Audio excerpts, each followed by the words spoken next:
The minority community faces deadly persecution in Burma. This as the de facto leader, Aung San Suu Kyi, insists that her government is doing its best to protect everyone in the northern state of Rakhine.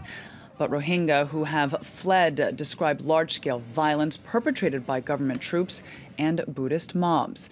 They say they've set fire to their homes and fired bullets indiscriminately into groups. Now, for more on this, I'm joined here by our international affairs editor, Armen Georgian. Armen, firstly, walk us through this humanitarian situation. What are aid agencies saying, and as well as neighboring countries?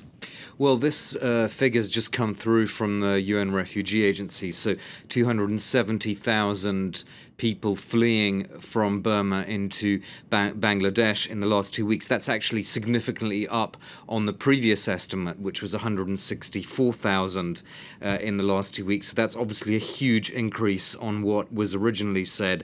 And, you know, if we take this away from numbers and talk about the people, we've heard, for example, Bangladeshi police describing bodies floating in the river which separate the two countries, speaking, of course, to the desperation of families and children whose bodies have been recovered as well, people getting onto boats that are obviously not fit for purpose and drowning. We had also today Human Rights Watch publishing a new press release detailing interviews that its researchers have done with Rohingya refugees, which again talks about the continuing persecution, including rape, arson and murder by Burmese security forces, according to these testimonies. Now, this is not a completely black and white situation, Molly, because it's also well documented that other populations have fled Rakhine. So not only the Rohingya Muslims, but, for example, Buddhist populations there who, like the Rohingya, have deep historical roots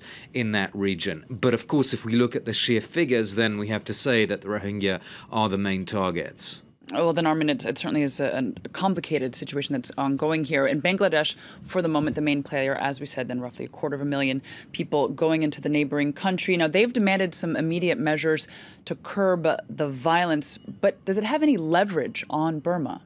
Well, it's a huge concern for Bangladesh. In June, the foreign minister went before parliament and said that this refugee situation was creating a national security concern for the state of Bangladesh. And he cited drug smuggling, weapons trafficking and human trafficking in the border areas. And of course, these refugees are very vulnerable to human traffickers, as any situation like this would be.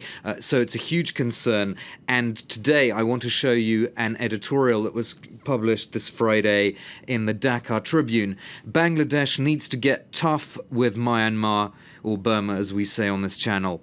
This has gone on long enough. Bangladesh can no longer afford to sit on the sidelines, this editorial says. And it mentions two agreements which Bangladesh reached with Burma in the past, in the 70s and the 90s, to repatriate Rohingya from Bangladesh back to Myanmar, Burma. And so now this editorial is calling for urgent talks to renew that same process, so as not to let this situation fester. But of course, as we've seen, Molly, the conflict has taken on such a vicious dynamic of its own in Rakhine that really nobody seems to be able to stop that dynamic right now. Again, to cite that figure, 270,000 refugees in the last 2 weeks alone, it doesn't look like Bangladesh can really bring about those urgent negotiations with its neighbor right now. Armen, thank you for that. Armen Georgian, once again, on the situation in Burma.